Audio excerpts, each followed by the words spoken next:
Good evening sa New Zealand. Magandang hapon sa Pilipinas. At good day everyone all around the world. So, meron lang akong i-share naman ulit. Ito ay tungkol sa mga nangyayari sa bansang Middle East. So, maraming nagko-comment sa akin. Bakit daw puro disaster ang akin, mga tragedya ang aking panaginip, mga pinupost. So, hindi ko naman yan kagustuhanan na ganon ang aking makikita sa aking panaginip at sa aking mga babala, mga prediction. So, sinabi ko yan noon na sabi ko, kasi nakita ko ito sa ating Panginoong Hesus, pinakita sa akin. Mamamaniho ko ng sasakyan. Nakita ko ating Panginoong Hesus na nasa langit. So, itunuro na nag-smile ang ating Panginoong Hesus sa akin. Ito ay pangalawang nagpakita ang ating Panginoong Hesus sa akin bago maggira ang Israel at saka Iran. So, June 13 ata, June 12. So, before ng gira sa Iran at saka Israel, maybe baka May ko ito na paniginipan. So, nakita ko talaga ang mga missiles na nagliliparan sa langit. So, totoo nangyari. Sabi ko, itong gira na ito ay pasamantala lang na magkaroon ng peaceful ceasefire. At ito ay mauulit sa year 2026. Kasi sabi ko, upward 2025, 2026, 27, 28. Yun ang mga araw, mga year na mga puro kaguluhan. So, prepared na naman tayo sa March 3, 2026 dahil may magkakaroon ng lunar eclipse. Ito ay magkakaroon ng blood moon. So, nakaroon ng blood moon 2025, September 7. So, ang dark moon August 22. Dark moon August 22. Blood moon September 7. Solar eclipse ito ay September 21. Sa ibang lugar 21, sa iba naman 22. So ito ay March 3, first blood moon na mangyayari sa year 2026. So alam naman natin, pag ang buwan ay magpula, ibig sabihin ay mayroong magaganap na mga lindol, sunog, volcano eruption, digmaan, buong mundo ay masisilayan nila ang mga digmaan kahit saan mang lugar. So hindi ko ito nakikita sa aking panaginip, nakikita ko lang ito sa prediction at saka sa behavior ng buwan. Basta magkaroon ng pula ang buwan at ayaw ko na manood ulit ng blood moon kasi nagkadugo ang ilong ko at nagkasakit ako. So mas better na wag na lang tumingin sa March 3, 2026. Ito ay blood moon. So sa mga science, iba naman ang meaning yan. Pero sa akin, ito ay digmaan. So digmaan, sa ngayon ang nangyayaring digmaan, sabi ko sa inyo, upward 2025, maulit ang gera sa Middle East 2026. So nagkatotoo ang sinabi ko Nag-post pa nga ako nito, sabi ko mag-ingat ang lahat ng mga kababayan ko ng mga OFW sa gitnang silangan. Prepared, sabi ko prepared. This war is many countries are involved. So nangyari talaga ngayon ang mangyayari niyan, instead na hupa ang gira, mas lalo pang titindi ang gira kasi sumali na yung nagalit na rin ang Arab nation na iba katulad ng Bahrain at saka ano pang bansa yan, gusto na rin mag-strike laban sa Iran. So mayroong pumanig sa Amerika at saka Israel dahil sa ginawa, kahit na although na namatay naman ang presidente ng Iran, ay instead na parang tinatawag na hupa ang gulo, ay may lalong tumindi. So marami ng mga ibang bansa rin na nagpaparid, sumasakay sa kanilang mga kotse, may mga armas na dala. So ito ay tinatawag na ground offensive war. So nasa kanila na yan kung sila ay lumaban sa Amerika saka sa Israel, ay lalapot pa ang away lalo. Ito ang Britain at saka France ay nagpadala na rin ng mga tropa laban sa offensive ng Iran. So at saka nakakaawa ay mga tao dahil no fly zone buong Middle East, walang biyayang eroplano.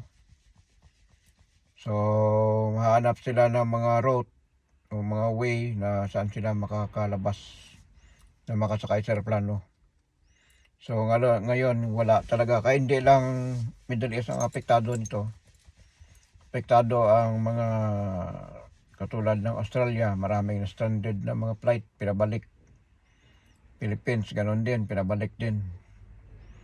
Papunta sana sa gitnang silangan. Ang problema ay hindi pwede makalapag ang aeroplano dahil may abiso na no fly zone ang buong Middle East. So kanina nagpagasolina ako, tininan ko, hindi pa naman tumaas ang gasolina, pero baka next week pa yon o mga ilang araw ay tataas ng gasolina. So tataas ang mga gasolina kasi alam naman natin ang Middle East ay yan ang pinagkukunan ng mga langis. Maliban lamang sa bansang Pilipinas, kung halimbawa kung nag-full operation na, ay pwede makasupply o makakuha ng langis sa bansang Pilipinas. So at saka yung mga tao nakakaawa kasi stranded sila, walang flight, walang eroplano. So nasa airport lang sila natutulog. So wala silang tinatawag na mga katulad na iba talaga yung nasa bahay ka na makastay, makakain ka ng maayos, tulog ka ng maayos. At saka marami din ang mga kababayan, hindi lang mga ibang lahi din na tumatakbo. So sa iba naman ay mayroong work, sa iba na medyo malayo sa gulo. Pero mostly talaga yung sa malapit sa gulo ay hindi makapagtrabaho kasi pinastop ang kanilang mga workers nila, ay ayaw ng mga amo nila, ayaw ng gobyerno na may madamay pa mga sibilyan. Kasi ang airstrike kasi ng Iran ay wala silang pinipili, damay na kung damay.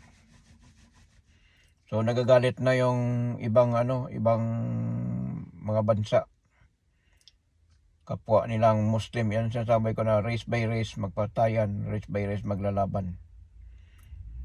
At karian sa karian ay magkalaban-laban na. So patuloy pa rin ang gulo sa bansang sa gitnang silangan. Qatar, Oman, Jordan, Kuwait, Iraq, nadamay na rin Iraq kasi may airbase doon ng Amerika dyan. Tsaka UAE, Abu Dhabi, UAE yan, United Arab of Emirates. Pati Saudi damay na rin. So Israel ay I'm sorry sa ating kababayan na nasawi during sa pag-airstrike ng Iran. So itong mga missiles na to ay galing ito, yung mga umaalingaw-ngaw na missiles yan ay galing sa Russia. Yan ang ng Russia kasi umaalingaw-ngaw. Ito namang mayroong mga missiles na lumipad pero hindi sumabog. Ito ay galing China. So may depekto. Ganon din ang pinadala ng China dati sa Russia. Ay depekto din. Ang missiles andun na sa building, di man sumabog. So piki ang missiles ng China at saka ang mga radar nila ay hindi gumana nung sinalakay ng Amerika at saka Israel. Pero minsan yung Israel din ay siyempre natural lang yan na lahat kahit saan mang lugar wala naman sa perfect missile interceptor. Sa dami-dami ng missiles na pakakawalan, mayroon talaga na may maligaw talaga na hindi ma-intercept. So babagsak sa mga building, lalo na sa mga mataong lugar, mga civilian. Kaya damay-damay na eh. So hindi ito masigil. Lalo pat may sumali na ibang bansa. Ito ay mag-trigger lamang ng World War III. So ang China ay nanawagan na ceasefire at against sila sa Israel at saka sa Amerika na kanilang pinatupad ang airstrike sa Iran. So namatay ang kanilang leader ng Iran. Ang mga tao ay tuwang-tuwa kahit saan ng bansa na nag-rally laban sa kanilang Islamic regime, RIGC. So natutuwa ang mga tao na namatay ang kanilang leader. Ayaw na nila na mag-upo ulit ang another kamag-anak ba o sino ba ang kanilang iupo. Pero kung kaya yan ang pangako ni Trump na ibigay ko ang inyong kalayaan, sa inyo yan ang bansa, sa akin tinulungan ko lang kayo. Kaya nag-declare si President Trump, all police, military, lay down your arms or certainly death. Yan ang babala ni Donald Trump. So ang una-una nagbomba ay ang Israel, palawapan ng Amerika. So tinarget nila ang kung saan nandoon ang presidente ng Iran. So maraming bansa ang mga nagkontina, nagagalit dahil sa ginawa ng Israel at saka Amerika. Lalo na Yemen, Pakistan, nilulusob nila yung mga embahada ng Amerika. Binabato, binabasag yung mga kristal. So galit sila. Meron naman kasi yung pabor sa ginawa ng Amerika at Israel laban sa Islamic regime. Dahil ayaw na nila na mabalik o mamumuno ang mga Islamic regime. Ang gusto nila ibalik sa tama ang kanilang bansa. At yun nga ay tinulungan ni Trump at saka Israel. So matagal na nilalaban ng Israel na ang Iran ay mayroong mga nakatago mga missiles sa ilalim ng bundok. So kahit na napasabog nila noong June 14 ba o 13, napasabog ng Amerika, pero hindi nasira lahat kasi nasira lang yung nuclear facilities lang. Pero lahat ng mga materials o mga sangkap at saka mga bala, armas, mga missiles nila ay nilikas nila bago pa nagsilakay ang Israel at saka Amerika. So itinago nila, pinusdet nila. So meron iba na galing China, galing din Russia. Kaya yon ang mga missiles na umaalingaw-ngaw. So ang galing ni Russia na missiles ayan ay nakakalusot sa mga minsan sa mga interceptor.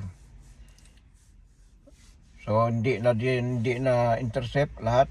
Kaya mayroon man naliligaw na mga missiles na hindi na intercept, kaya mayroon mga pinsala. So marami din na nag-comment na bakit daw pumayag ang iba-ibang lugar sa Middle East na magkakaroon ng airbase ang Amerika sa Middle East. So kung wala ang airbase ng Amerika ay ang gagawin kasi ng Iran, gusto ng Iran kung once na malakas ng kanilang sandatahan lakas, ay gusto nila sila ang mag-ari sa Middle East. I-under nilang Saudi, i-under nilang lahat ng mga bansa. So sila ang gusto nila, sila ang mag-ari sa Middle East. Kaya gusto nila i-wipe out ang Israel dahil ang Israel talagang kumakalaban sa kanila. So tama ang pinaglalaban. So maraming nagpasalamat sa ginawa ni Netanyahu sa pagpuksa sa mga IRGC, Islamic Regime ng Iran na presidente nila. At maraming ayaw talaga sa pamumuno ng Islamic Regime, lalo na sa bansang Iran. Kaya malaking protesta.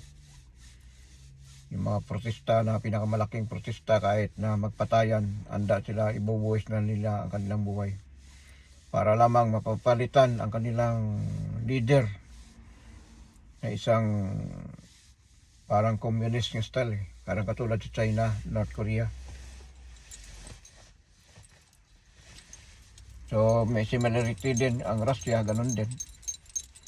So nagsabi ang si Putin na violence daw ang ginawa ng Amerika at saka Israel. So mayroon din na nag-comment din ako noon, sabi ko, pinupuna mo yung ginagawa ng Amerika at saka Israel, bakit hindi mo pinupuna yung ginagawa sa Ukraine? Ayaw na nga ng Ukraine sa inyo, gusto nyo pa sakupin talaga. So ganon din ang China, na-comment din na violence daw ang ginawa ng Amerika at saka Israel sa laban sa leader na si Ayatollah Khamenei. So kapatid ito ng isa na nalaglag sa helicopter, yung na-crash. Kapatid ito, si Khamenei. So kahit namatay na yung leader ng Iran, ay patuloy pa rin ang paglaban ng Iran sa mga base militar ng Amerika. At ganoon din ang pag-airstrike ng Iran laban sa Israel. Ganti-ganti. So maraming bansa ang sasali. So tatagal itong gira. Baka hindi na nga ito mag-stop. Patuloy ang digmaan. So anong mangyayari sa Middle East? Itong babala ko, sabi ko, be prepared, OFW in Middle East. So sisiklab muli ang gira sa year 2026. Yun ang pinpost ko noon. So January, nagpost din ako January 15 na muling sisiklab ang gulo o gira. Dahil nakakita ako ng isang cross na itim Sabi ko, kung baliktarin ko ang cross, ito ay sinasabi na eroplano. Pwede rin bangkaw o sibat. At ito rin ay nagkaroon ng alignment ng mga planets. Nag-isang linya lang noong February 28.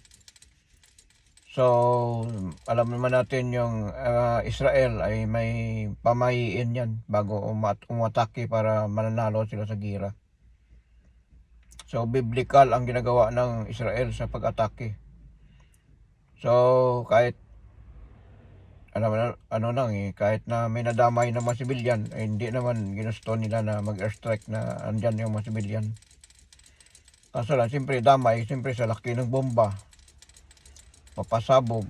So kahit malayo yan, madadamay kasi sabi ng mga kababayan natin OFW na hindi sila makatulog kasi niyayanig pating bahay nila sa lakas ng impact ng missiles. Kaya pagputok kasi may mga warheads yan, may mga karga yan ng mga explosive device. May mga sharpener, kaya pag kahit na sabog, ganun kalaki ang wasak ng building, mga bakal, lumilipad. So yung mga tao na malapit dyan, o kaya mahina ang kanilang mga bahay, ay mawawasak talaga. So sa Pilipinas, wala tayong bomb shelter, wala tayo. Dapat mayroon tayo niyan kasi dapat prepared na yan ang Pilipinas. Kasi next ang magigira ay sa Indo-Pacific. Nakita ko na ito. Nakapunta na ako ng Taiwan. Or either ito ay April ko itong napanaginip. Nandito ako natulog sa bahay. Nakapunta ako sa Taiwan. Hindi ko alam bakit ako nakarating doon. At nakita ko mismo na may dumaan na jet fighter. Or either ito ay Amerika. Or ito ay Taiwan o Japan. Hinabol ito ng mga missiles, hundred of missiles lumilipad sa langit galing China. So papunta sa Taiwan kasi ang aeroplano na jet fighter doon dumaan sa Taiwan. So hindi nahabol ng missiles ang jet fighter na kulay itim. So wala naman ibang kulay itim na jet fighter, ang Amerika lang naman. So ito ay pinakamabilis na jet fighter. Mabilis pa ito sa F-35. Ito yung bagong labas na jet fighter nila na hindi ma-intercept kahit anong missiles. Yun ang nakita ko sa aking panaginip. Sabi ko magkakadigmaan talaga ito sa Indo-Pacific. So madadamay pa rin ang Pilipinas. Nadamay din ang Japan kasi siyempre ang Japan mahatat-natat na rin makipagdigma sa China. So wag tayo matakot. Bakit?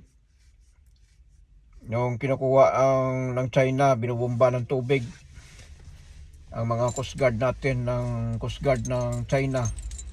Walang comment si Pulong. Hinayaan lang nila.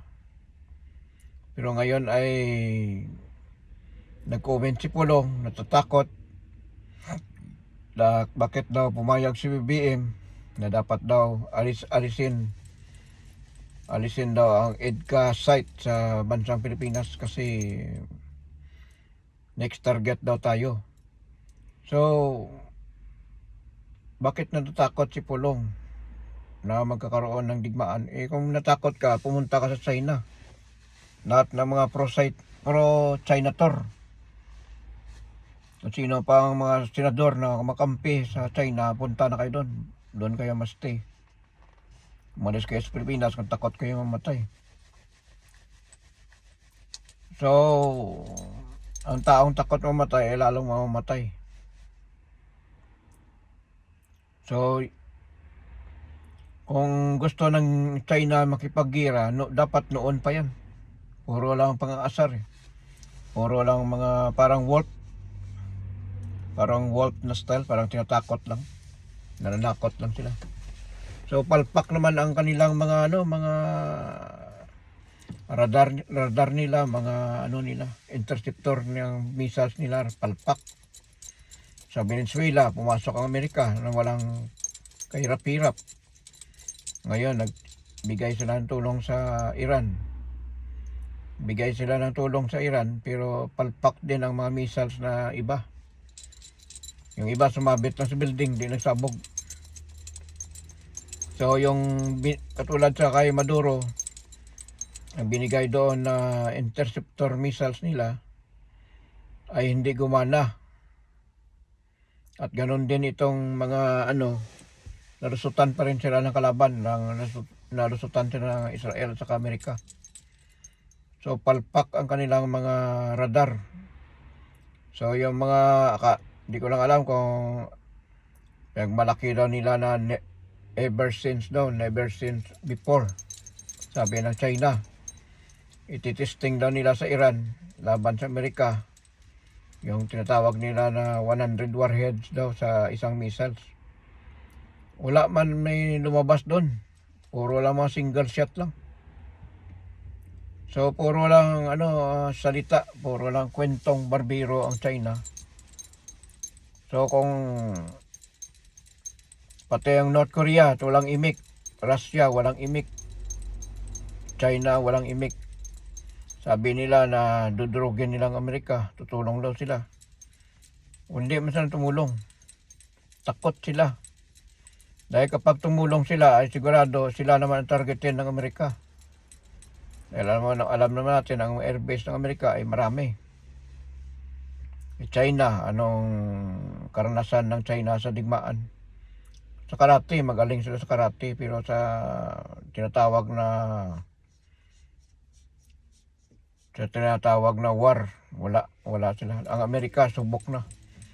At saka bakit ito lang itanong ko na sa ating mga kapwa Pilipino na kumukontra laban sa PBBM, kumukontra sa Amerika na alisin daw ang EDCA site sa bansang Pilipinas. So lalo lang tayo, kung wala tayong mga missiles, mga interceptor missiles, ay lalo tayong, pag inatake tayo ng China, wala tayong kalaban-laban. Durog tayo lahat, surrender natin ang ating bansa. Kukunin ng China ang ating langis, sakupin tayo. So mula pa noon, during World War II, ang sabi ni MacArthur, I shall return. Nung tinakop tayo ng mga tinatawag na mga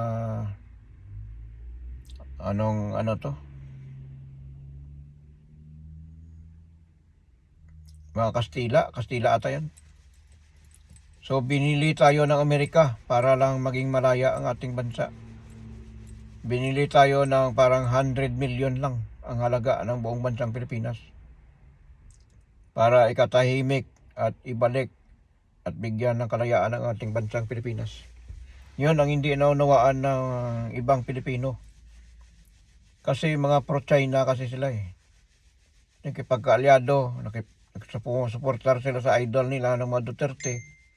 Pero alam naman natin ang mga Duterte ay kumakampi sa China kahit sila ay Pilipino. Pero ang kanilang loyalty, China. Wala naman anong naitulong ng China sa ating bansa. Wala. Ang Amerika, mula pa noon, sinagip tayo sa ilang bisis ng digmaan. So, para maging malaya ang ating bansa, binili tayo ng murang-mura na halaga para lang bitawan tayo ng mga Kastila noon. So maraming mga hindi pa nakakaalam sa mga story kasi sumasakay lang sila sa mga noong unang panahon, hindi nila nire-recall, hindi sila nagre-research kung ano bang dahilan. So pasalamat nga tayo, nandiyan ang Amerika. Kasi kung wala yung Amerika, yung na-drilling na langis dyan, akala mo magsimula ang drilling dyan kung wala ang Amerika. Kung wala ang mga missiles ng Amerika na nilagay dyan sa ating, karoon tayo ng EDCA site, yung training sa nagkakaroon ng mga exercises dyan sa West Philippine Sea. Kung wala ang presensya ng Japan, mga iba't ibang bansa, ay lalong guguluhin tayo ng China. Kasi itong dating administration, si Tatay Digong, ay okay lang sa kanya na gawin daw province of China ang Pilipinas. So, kung na-remember natin, i-research yung mga old video niya. Sinabi niya lahat yan. So, bakit takot tayo sa China? Kung matapang ang China, noon pa yan, nakipaggira na yan. So, kahit kunin man ng China ang Taiwan, ay maraming maraming hindi tutol sa gagawin ng China, kaya magkadigmaan sa Indo-Pacific. So gagawin daw ng Amerika na battlefield lang ang bansang Pilipinas. Maaari ba yan ng ganyan? Kung nangyari man ngayon sa Middle East na ganyan, dahil nagkaroon ng airbase, so kung hindi dahil sa tulong ng Amerika dyan, iwan ko lang kung makuha ba ng, maibalik ba ng nagrarally na Iranian dyan ang kanilang presidente. Hindi nila makayang pababain yan. So kaya nga walang imik ang China, walang imik ang Russia, walang imik ang North Korea. Kasi alam nila kung anong totoo. Lumalaban ang kanilang mamamayan, mga tinatawag na citizen of Iran. They fight against government of Islamic regime to change the government, not in Islamic regime, to become a democracy. So kasi ang noong unang panahon yan, ang pangalan talaga ng Iran yan ay Persia. Yan din ang tumalo sa panahon noon. Tinalo nilang Amerika, tinalo nila mga iba't ibang bansa. Sa gira ng unang panahon na man-to-man lang ang labanan, espada, sibat, at saka kung ang labanan face to face. Noong unang panahon, karian sa karian pa yan eh. So natalo din ang Israel dahil sa lahat ng mga babala, kasi biblical yan eh. Biblical din, nakasulat na yan na ganun talaga mangyayari. At alam din namin na magkakaroon talaga ng gira. Dapat nangyari yan year 2000 pa, pero hindi natuloy. So akala ko nga 2014, 2013 magkalapat na yung away, pero hindi pa. So 2026 talaga ang itinakda na pag-align ng planet. Isang line lang sila lahat, ay ito ay kahawig ng sibat. Ito ay sabi ko, magkagira ito. So ganoon ang nangyari. So, maraming hindi nakaunawa. Bakit takot tayo na magkaroon na andyan ang Amerika sa ating bansa? Gagawin tayong battlefield. Kaya takot nga lumusob ang kalaban kasi mayroong missiles, mayroong ang Amerika andyan. Kung wala tayong missiles, wala ano ilalaban natin. Alangan tiradurin mo lang yan. Alangan mo yan, kutsilyuhin lang. Ano ilalaban natin? Puitis, rocket thunder. So bubo talaga tong Duterte na to, na si Pulong. Maka-China kasi, kaya pumapanig sa China kasi pag naalis na ang Amerika dyan sa ating bansang Pilipinas, ay malaya na ang China papasok. So ano ilalaban natin? So wala talaga mga Duterte na yan. Panig talaga sa China kasi China ang utak niyan eh. Money yung malaga sa kanila. Yung pagtakbo ni Sara na maging presidente, gusto niya agawin ang termino ni PBBM. Ay money ang kailangan nila. Kaya maraming galit sa kay PBBM na mga korap. Gumagawa sila ng kwento, gumagawa sila ng mga fake news, gumagawa sila ng mga kung sino-sino, mga si Orly Gortiza, ang ni Marcolita, Ngayon, 18 Marines, palpak din. Ito ay gawa nila ni Mike Defensor at saka ito si Chabet. So, marami na mga tulog. Ano pa rin, iwan ko. Nasaan ang utak nyo eh. Pwera lang sa mga nakakaunawa at nakaintindi at sa pagmahal na ating PBBM. So ito pa, may na-comment. Nagagira na daw sa Middle East. Bakit? Binabalita pa daw ni PBBM na ganito ganyan. May namatay na isang Pilipina sa Israel at saka sa Bahrain. So, parang sinasabi nila na wala daw aksyon sa PBBM. So wala nga, kahit nga ang government ng kung anong bansa, wala nga abiso sa kanila eh, na ibig sabihin na kung uwi na muna kayo o magbakasyon. Kasi mahalaga kasi sa mga ating kababayan ang trabaho. Kung uwi sila sa Pilipinas, eh magkano lang ibigay ng ating gobyerno. So gutom ang pamilya. So kahit na peligro ay sumusugal ang ating mga kababayan o OFW. So wala pa nga abiso, wala pa nga ng alert level 1, alert level 2, level 3. Kasi may mga level yan. Pag once na nung unang panahon na nung una ng digmaan, yung panahon ni Gaddafi, panahon ng Syria, panahon ng Bahrain, nagkagulo yan lahat yan. Nagkakaroon ng alert level. Kaya yon ang tinatawag na alert level. Pag walang alert level na mga ganitong casualty o ganitong nangyayari na kaguluhan ay lalapot ang away, ay hindi pa magde-declare ang mga government na pauwiin ang lahat ng mga overseas Filipino worker. Maliban lamang sa mga takot at saka ayaw mamatay, gusto nang uuwi. Paano makakauwi? Walang no prison naman. So hingi ng tulong sa ating gobyerno. Pero pag dumating na naman ang tulong ng katulad nangyari nung June, gira sa Israel at saka Iran, ay yon, tinulungan ni PBBM man. So hindi pa rin pinabayaan ni PBBM ang mga OFW. Ganon din ang gagawin ni PBBM pagdating sa gira sa Taiwan.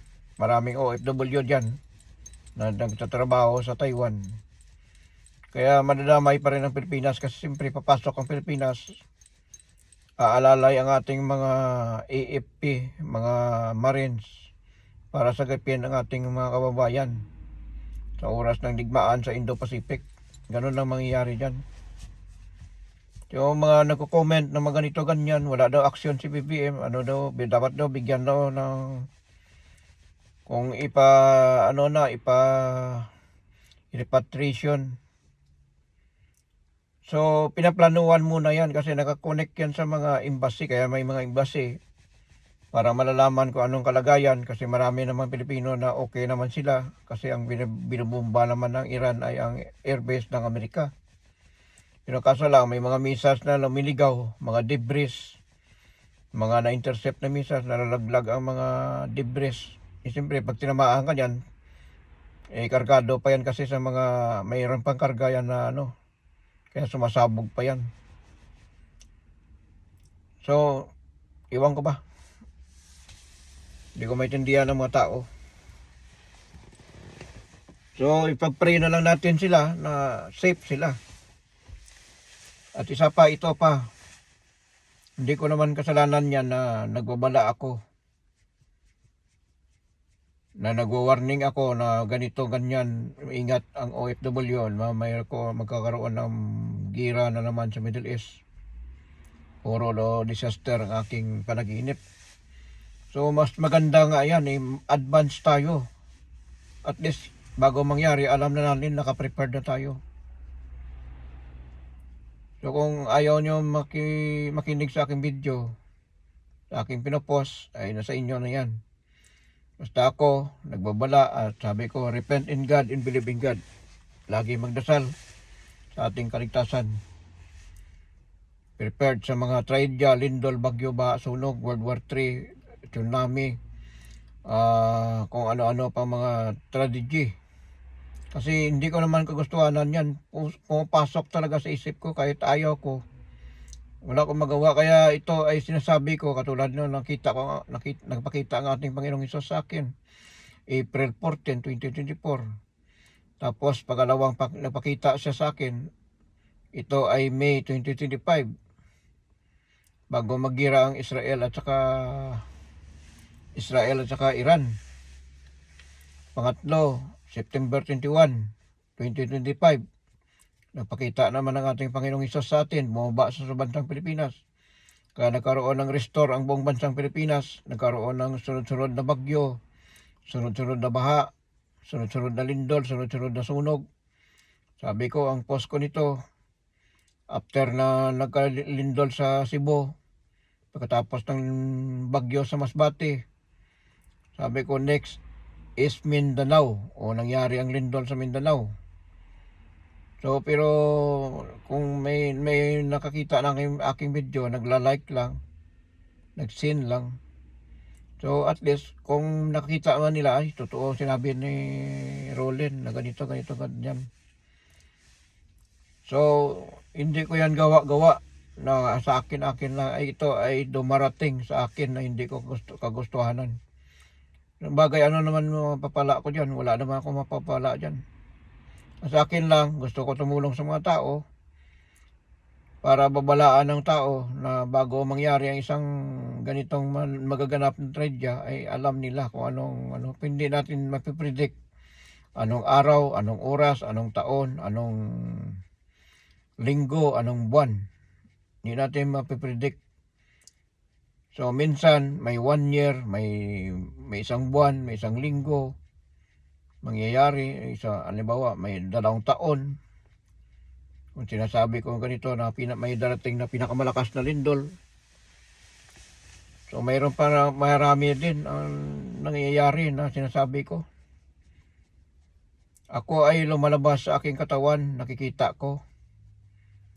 Lumalabas ako sa aking katawan, pupunta ako kung saan. Pupunta nga ako sa underground.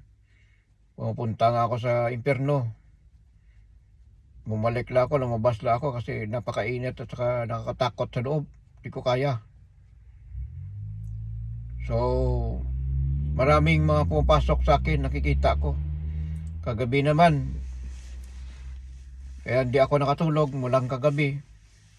May nagpakita na naman sa akin na liwanag sa wall, sa wall na aking tinutulugan.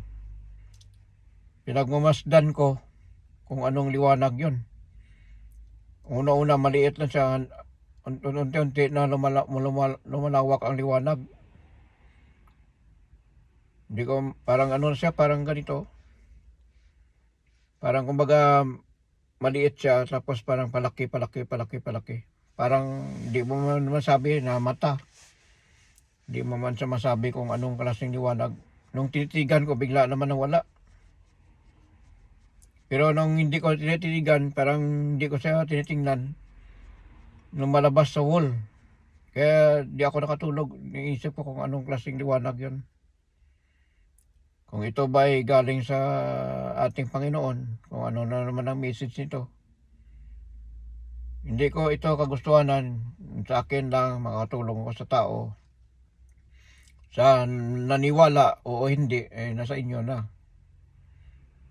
Basta ako nag-abiso kung naniwala sa akin. Hindi man ako na gusto ko maging sikat ako para katulad nila ni Nostradamus, si Baldwin, si Rio Tachoke, yung Japanese, yung si Hindi Pires, at saka ito si Bagaganga.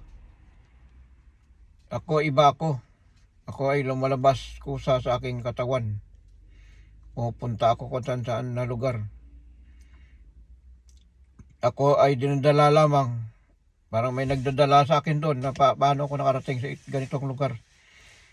Paano ako nakarating dito na paano ako nakikita ang mga ganun nangyayari. Kasi yun ang pinapakita sa akin. Hindi ko naman, mayroon naman mga good na mga panaginip. Ang sa akin na sana hiningi na managinip ako ng number para sa luto. Yun ang gusto ko kasi gusto ko pag nanalo ako, makakatulong ako sa aking pamilya. At mayroon akong maipundar. Parang ganun ang gusto ko. Pero kaso iba ang pumapasok eh. So nagsara naman to, matagal ng panahon. Hindi ko na, pero pusa pa rin pumapasok. Mula pa noon, nung bata pa ako, pumapasok pa rin. Kasi nasa dugo na, nasa akin na yan tadhana eh. Nasa tadhana ako na yun. Hindi na mawala sa akin yan. So, akala ko nga wala na akong third eye, wala na akong, hindi na ako makakita sa mga ganun. Pero bumabalik pa rin. Open na naman. So hindi ko naman kagustuhan na yun. Yung mga nakakita ko ng mga tragedya katulad ng itong nangyari ngayon. Yung gulo sa Middle East. So yan, meron pa. Pag nagkalapot ng away dyan, mawala, wipe out na ng langis dyan sa bansang Middle East. Sa gitnang silangan, mawala yan. Lalabas ito sa bansang Pilipinas. Baka sabihin nyo naman, kung ano-ano naman ang kwento ko. Ito nang, ang sabi ng iba, wala na pag-asa daw yayaman ng bansang Pilipinas. Diyan kayo nagkamali. Dahil pag naglabasan na lahat ng langis sa bansang Pilipinas, boom! Boom ang Pilipinas. Philippines will be great again. Philippines can save the world. Kasi wala nang langis sa Middle East, bansang Pilipinas lang ang naka-operate. Bagsak lahat ang langis, wipe out, kukunin na ng Panginoon, ibalik na sa dati. Kung saan niya inilagay at inilatag at ibinigay sa bansa, ay dyan na yan lalabas. Kasi yung bansang Middle East, nagyaman lang sila dahil sa langis. Ngayon, time will come, ibibigay na naman ng Panginoon sa kanyang dapat bigyan. So, ang lahat ng yaman ay pinahiram lang sa atin. Hindi natin hawak yan habang buhay. Hindi natin yan madadala hanggang kamatayan natin o kahit ano man. Maiiwan talaga yan sa atin. So, maiiwan sa ating pamilya, maiiwan sa ating mga anak, maiiwan sa ating mga kamag-anak. Kung halimbawa, so pinahiram lang yan ang yaman sa iba't ibang bansa. Mayroong bansa na mayaman, maghihirap ulit. Babalik sila dahil pinatikim lang sa kanila ang yaman sa iba't ibang bansa. Ibigay na naman sa bansang Pilipinas o kung ano pang bansa na bigyan ng Panginoon. Kasi yan ang promise ng ating Panginoon sa ating land of promise, bansang Pilipinas lamang. Kaya itong ating Panginoon Jesus bumaba September 21, 2025. So maraming nag-aantay na darating siya at babalik sa ating mundo. Nakabalik na pero hindi na natin namalayan. Ako na mismo nakakita. So hindi ko lang alam sa iba kung may nakakita ba. Nakita ko talaga, kaya natakpan ng ating Panginoong Hesus ang bansang Pilipinas.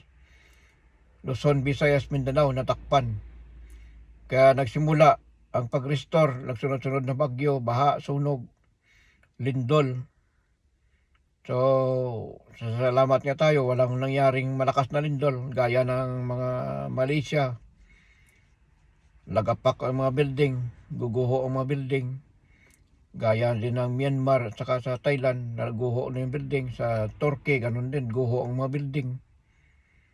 Sa Pilipinas, medyo ano lang tayo, alalay lang lindol sa atin kasi ang langis sa bansang sa ilalim ng lupa, sa ilalim ng karagatan ay pinupos ng lindol. Kaya natural lang magkakaroon ng lindol, mga mapipinsala ng mga building, mga kalsada, daan, at mga tulay. At marami pa mga mapipinsala, mga bahay. So, dahil ilalabas na sa panahon ni PBM ang langis. Kaya yun, may lumabas na isa. Kamaguan. Meron pa na-discovery sa iba pa. Kaya itong China ay hatat na hatat. Naiupo si Sara Duterte para pag Duterte na makaupo, malaya ng China makapasok. Ang kinin ng China ang ating langis. Ganyan, kalupit ang China. Magaling lang makipagpuka. Kaibigan sa harap, pero pag talikod ka, bubirahin ka niyan. Yan ang hindi alam ni Sara Duterte at hindi alam ng mga Chinator. Kumakampi pa sila pumapanig pa sila sa bansang China. Alisin daw EDCA site para papasok ang China. At malaya na sila, kukunin nila ang ating langis. Sila ang makinabang, tayo ang nag-drilling, sila makinabang. At marami pa dyan ang lalabasan. Magbubulwak yan, kusang bubulwak yan. Hindi na kailangan sipsipin. Kaya ang lindol ang makapagbukas. Panay ang lindol sa bansang Pilipinas. Entire Philippines, panay ang lindol. Non-stop earthquake. Kahit na medyo mahina lang, pero hindi naman gano'ng kalakasan. Wala naman tsunami na uulat. Kasi kontrolado ng ating Panginoon ang mga lindol. Ganon din ang kalikasan. Kaya ang mga tao nire-restore, gusto baguhin ang lahat na mga ayaw pa makipagbalik loob sa Diyos or repent in God and believe in God, ay nasa inyo yan. Or depende sa inyo. Pero mahal tayo ng ating Panginoong Hesus. Sa lahat ng bansa sa buong mundo, dati ang mahal ng ating Panginoon ang Israel. Dahil sinuway ng Israel ang utos ng Panginoon at kung anong pinapasok batas ng Diyos. Kaya dito sa bansang Pilipinas, pumili sa isang bansa para ito ay magpapatuloy sa kanyang layunin. At magpatuloy sa kanyang hadikain. Ito ay bansang Pilipinas. Pero maraming mga tao pilit pa rin na walang pagkakaisa, walang pagmamahalan, walang pagtutulungan, puro inggitan, puro siraan, puro away-away, puro bangayan. Yun ang nangyayari sa bansang Pilipinas. Kung sino ang mamumuno sa ating bansa, siraan. Para mapatalsik, papalitan ng bagong presidente. Palit-palit tayo ng presidente, wala nangyari sa atin. Bakit hindi natin gawin si President PBBM na maging Prime Minister? Kung maganda naman ang kanyang layunin. Kaya ito ay nagagalit sila. Maraming galit na mga kurap dahil itong mga kurap ay galit sa binasag ni President PBBM ang lahat ng mga korupsyon sa bansang Pilipinas. Kaya pa lahat ng kasalanan ay pinapahid kay PBBM para pabagsakin at iupo sa Sara Duterte. So, hindi ko alam. Kahit sino mamuno mula pa noon, kung sisiraan lang natin, ganon pa rin mangyari sa atin. Walang mangyari sa ating bansa. Hindi tayo mag-asenso. Mayaman ang bansang Pilipinas, maraming pira, trilyon-trilyon, bilyon-bilyon, ninanakaw lang nga. So, mga tao, tulog pa rin. Sumusuportar pa rin sa mga bayaran. Except lang sa mga tao na mga mabubuti, na may prinsipyo. So, mahirap sa katigasan ng ulo. Yung Panginoon na nga, sinuway na nga. Tayo tao lamang, walang makikinig sa atin. May kanya-kanya silang prinsipyo, may kanya-kanya silang paniwala. May kanya-kanya silang direksyon. At may kanya-kanya silang buhay. So, hindi natin hawak ang kanilang isipan, puso, damdamin. So, nasa kanila na yan. Kung anong gagawin nila, magbago o repent in God, believe in God, or wala akong reliyon para akitin ka kayo, maniwala kayo sa akin. Ang sa akin lang, sinasabi ko ang totoo. Dahil ilang bisis na ako nakakita sa ating Panginoong Hesus. Cross my heart. Totoo, nakikita ko ang ating Panginoong Hesus. Dahil may kulog at kidlat. Si Satanas hindi makapaglikha ng kulog kidlat.